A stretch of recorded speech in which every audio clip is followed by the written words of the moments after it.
Hello and welcome to another episode of Fantastic AV Voyage, a spontaneously fresh podcast about all things AV and not so much AV from two AV insiders. My name is Richard Mitchell. My co-host for today is Michael Hooper. Hooper, how you Hello. doing? I'm doing fantastic. How So are you? it is 2024. It is no longer 2023. Just got the memo on that one. Happy New Year. Happy New Year. I don't know I about hope you did your you. expenses. Oh yeah, most of them are in there. I don't know about you. A lot of universities are freaking out because the students are coming back. Have you gotten any of that? No, not really. I do have a few universities that are frantically trying to figure out how to finish up jobs that they took over the winter break that are just now starting. Whoopsie. Yep, that's always fun, especially when they've got pretty technical audio or programming challenges. Those are always fun to try to troubleshoot when you know the room is going to be occupied. That's like one of the differences between corporate and higher education is corporate, oh, the conference room isn't going to be available. All right, I guess we just push it out another week or two and let's wrap it up. The students are Yeah. coming. They're coming, and if the room's done or not, they're going to be there. And you can kind of hotwire the room a little bit to get it into a mode where at least you can get through the first day or two of classes because PS, they're usually just going over the syllabus for the first day or whatever. So not critical, The but professors aren't ready to start no, day they're one. they're not ready Nobody's to ready go. to start. Students, Yeah. professors, the AV staff, nobody's ready day one. Also, most of the professors, this is great because, being in that environment for a while, I would send out these email, come, check out your room before the semester begins. If you've got any question, here are all the documentation on all the buttons you can press to turn it on and off. Never get any response for the most part. And then day of, phone's ringing off the hook. You changed the AV in this room, and it's like, nope, it's been there for 12 years. Still the old system from forever ago. And yeah, having to, you need to turn the system on. We had our system, you had to turn it on for the recordings to take place. Otherwise, cameras would turn off. It was a mess. Those first 2 weeks, I'd say a week and a half, 2 weeks was just a mess. I don't miss it. Mm. Doesn't sound very much fun. Not at all. But after you make it through that period, it does. It's great when the classes actually get started because it quiets down, and that's the sweet spot within the university segment. Anyway, today, new year, new topic. That's right. I thought we would just have kind of a so where is AI right now in Yes, today. January of 2024? Where is it now, right now? Where is it, Uh, Hooper? it's right here. Is it, When is it? yes, when? Yes, when is it? What does it Where? smell like? And what is it wearing? Is really Uh, what we're do all. you have a paid subscription to Chat GPT? I do not. Oh, Do you? I went ahead, I did it. It was $20 a month. I was like, I don't have to commit to a whole year or anything. Let me just try it out. Let me see what it is, right? So Okay. yeah. So what for ChatGTP specifically? What's that Okay. give you? What's that give you? Access to Dolly. Okay. That's it. I get 40 prompts. Or I'm sorry, I can do like 40 messages to it. It's like the early days of text messaging, Yep. right? Everyone counts. I got 40 in a 3 hour window. So within 3 hours, my max is 40, and that's what I get. I think I can buy a higher level, but this was just the entry Right. point. Right. So I was like, I'm just buying the less.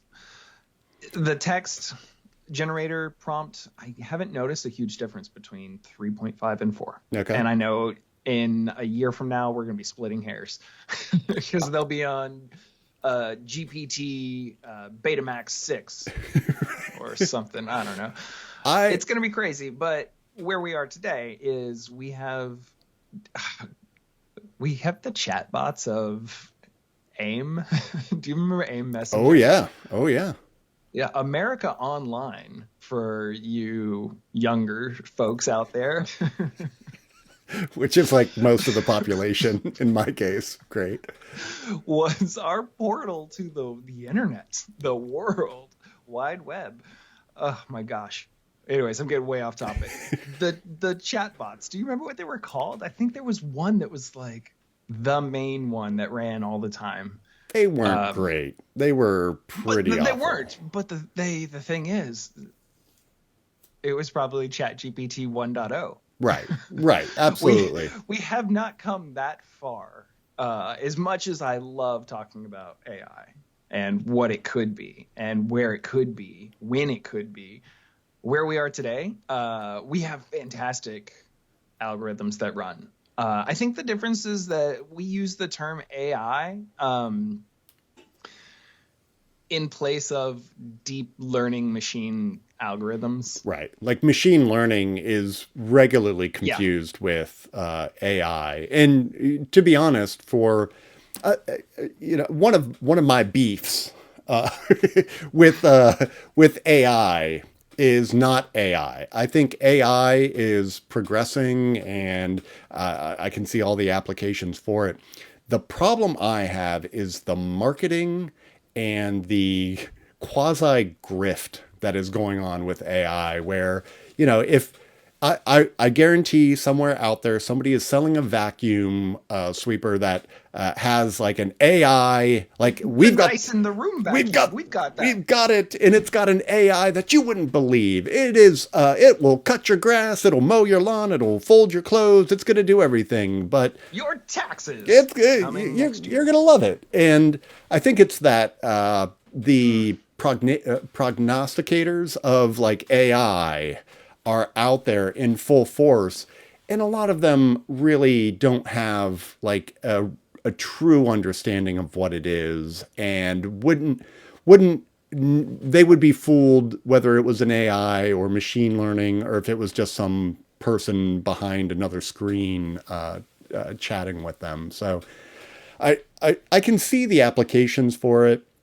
I think, these devices with large language models, and they're able to kind of come up. It's impressive, and already it's a tool that I use all the time.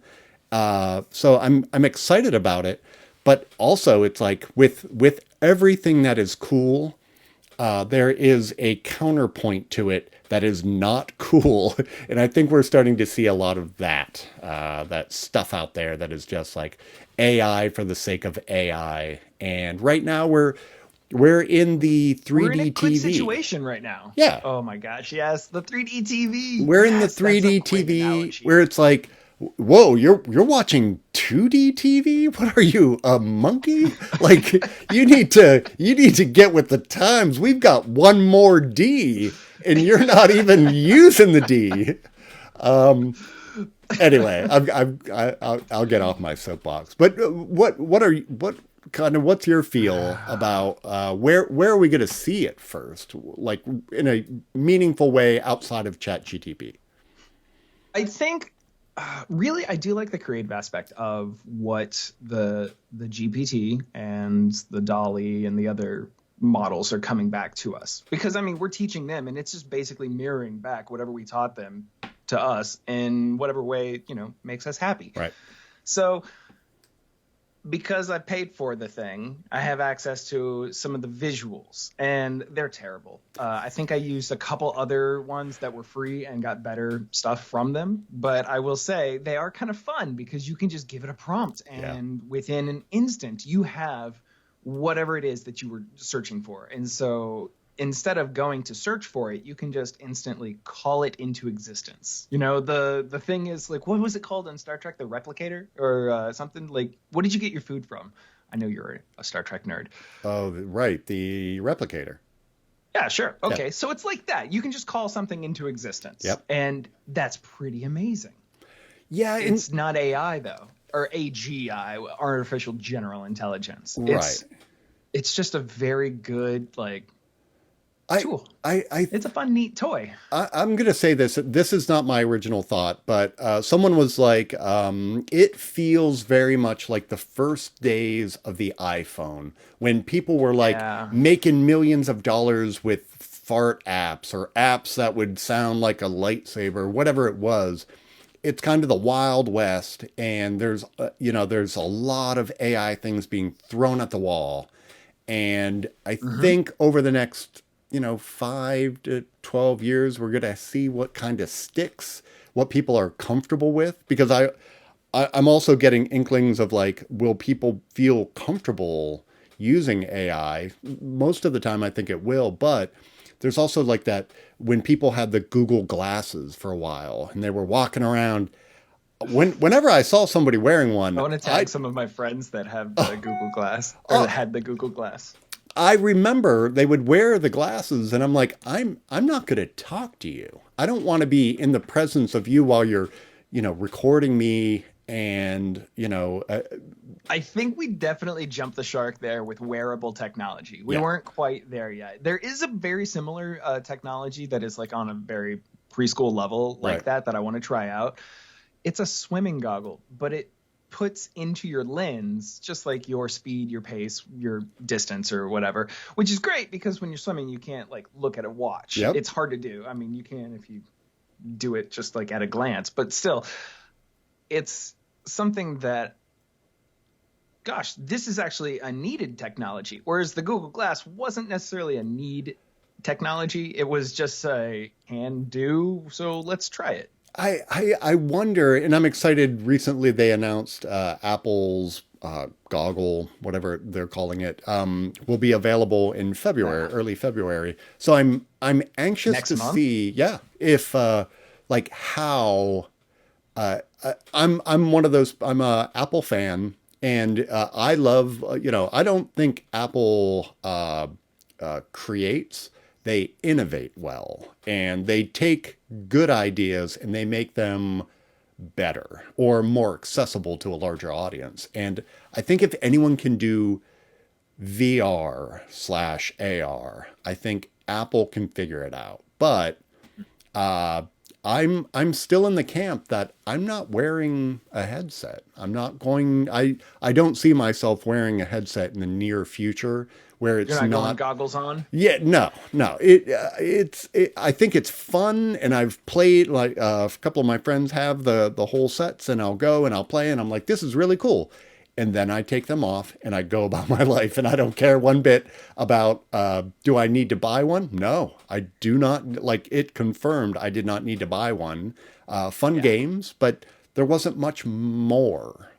So I didn't see like a clear application. Maybe AI will be different because I'm using it more frequently with ChatGTP, but uh, it's going to be interesting to see again what sticks to the wall and what doesn't. Yeah. So recently, I've seen just an explosion of AI videos and technology, and people are talking about it in every conversation, which is great. We're talking about it in this conversation. This Right. is not the first time that we've, chatted a little about AI. This is probably the most in depth we have. But I have seen some technology that I really do think would work well in the higher education segment. It would work well anywhere, but there's something about it that it could potentially like actually have really good use case uh, applications. For example, knowing when people are engaged in the conversation versus whenever they're disinterested, or being able to read facial expressions like instantly and see if they're understanding it or not. Right. So there's a company out there, I think it's called Face Plus Plus. It has nothing to do with Facebook, but they have this technology. And not only that, but it's also able to recognize multiple people that are in one camera shot. So, the thing of like putting 100 cameras in a classroom, no, you're not going to need that. You're just going Right. to need one really good one. And the algorithm will do everything else for you. I think you're like the initial things I see exciting are like video editing. That makes a lot of sense. Like, oh, Oh, if yeah. you can take an hour or 2 hour long format recording and say crush it down, give me a 25-minute highlight reel for me, or uh, I've No, got that's more time. absolutely perfect. You can input right now into ChatGPT a very large body of text, Right. and you can ask it to summarize it for you. So if you have the transcript from your LMS system, you could simply put that in there. And not only that, but if it has video along with it, it could cut together like the playback for you Right. in a summary, give you quick edited playbacks. It would be absolutely perfect Yep. for that. I can't I can't even think about like how this would have made college different for Oh, me, uh, for you. Well, just we were there, just yesterday, right? just imagine, you get your little tape recorder, you walk into a class, you sit up front, and you take a nice, reasonable nap, and you just download that recording, have ChatGPT like feed it into like an otter that creates like this text of everything that's good, and then do like give me the best notes available. It could redefine the way that you went to And not college. only that, but you could simply, I'm not saying go cheat and do this, but yes, it is very good at creating as well. Right. So you take the summaries from your things, you feed it into another prompt to create you a term paper, and then you just got to go fact check it because, of course, it's going to spit out a bunch of BS. Right. But it's like the framework for your paper is there. Yeah. If you wanted a presentation or if you just wanted the framework, it could just put that together and then you could fill it in. I mean, like it's so easy now. Yeah. I'm sorry, it's not easy. It's just that there are better tools available Well, than what we had. I think it moves you to a different level, especially when writing isn't Yeah, necessarily next your level. forte. It allows Precisely. I would say, people that are not comfortable writing in long format. It gives them a tool that will allow them to enter the information that they know into a document and kind of create a framework from them to work from. But already you've seen on the news like a million lawsuits going out because, you still needed Oh that large gosh. language model to model from. And if you acquire it from places that have copyright, that's a problem. But not a problem for us. Granted, we may So be in the news today, yes, right. who is going to win this litigation between the New York Times and OpenAI? It's going to be complicated. I think it's going to be complicated more so for news organizations that have written things. It's going to be easier with like the imaging that you were kind of talking about earlier, where they're seeing signatures of people's art in the generated AI Oh yeah, you can deliverable. absolutely just feed it a prompt and tell it to do this in the style of, Right. And, and it's gonna match. make it look like a Caravaggio, and then you get this thing, and that's going to be a problem. All these, it's going to be a mess. Absolutely, authentication tokens are going to become a bigger thing now Yeah. because it's so good at creating and also creating very good fakes. You don't know who to follow anymore. You don't know who is saying, what. Right. For example, you could easily have avatar just made and it doesn't really need anything other than a script to run and just to kind of automate, right? So you could totally just fabricate a person, create them an Instagram or TikTok, whatever profile, and had ChatGPT just auto publish a whole bunch of whatever the news articles of the day are and have it just auto update or post these feeds of it reading the news, and it would gain followers depending on what you made it look like or what you made it do or what you made it say, because that's all the internet is an echo chamber for everybody just to go hear their own thoughts echoed back to them. But that's it. Like it's not true. It's not true. It's not a real person. There's no authentication. So yeah, it might, embellish the truth a little bit, but who's to say? Right. Well, I just watched a documentary on Netflix about, I think it's called Bit Crash. It's about like this company that ultimately created, they started a fake crypto company and started making a ton of Oh, that money. sounds fun. But the reason that they really got kickstarted into a big organization was one person kind of gave them the thumbs up, like, hey, these folks might be onto something. But he had written kind of this AI machine learning script that would take news sources and then apparently generate like, oh, here are some companies that you should look at.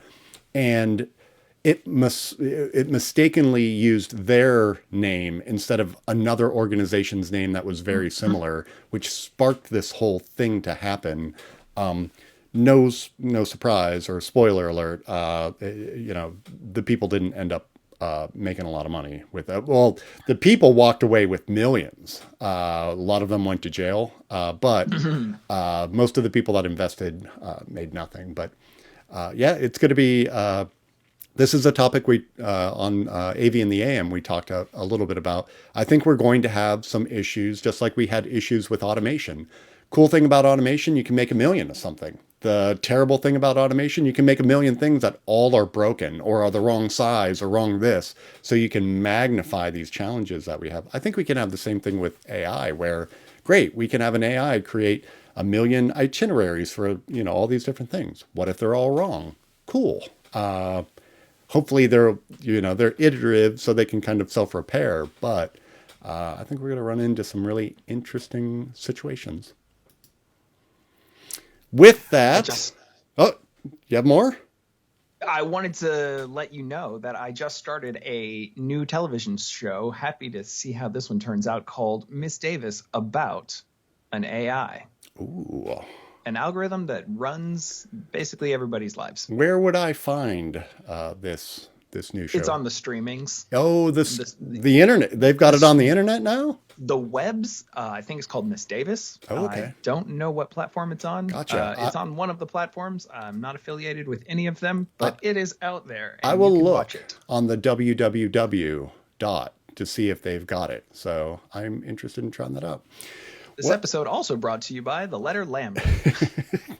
Well, that wraps up our first episode of 2024 of Fantastic AV Voyage. Thank you for joining us, and feel free to send us a message if you'd like to join in on the fun or have a topic that you'd like to see us cover. Until next time. Bye.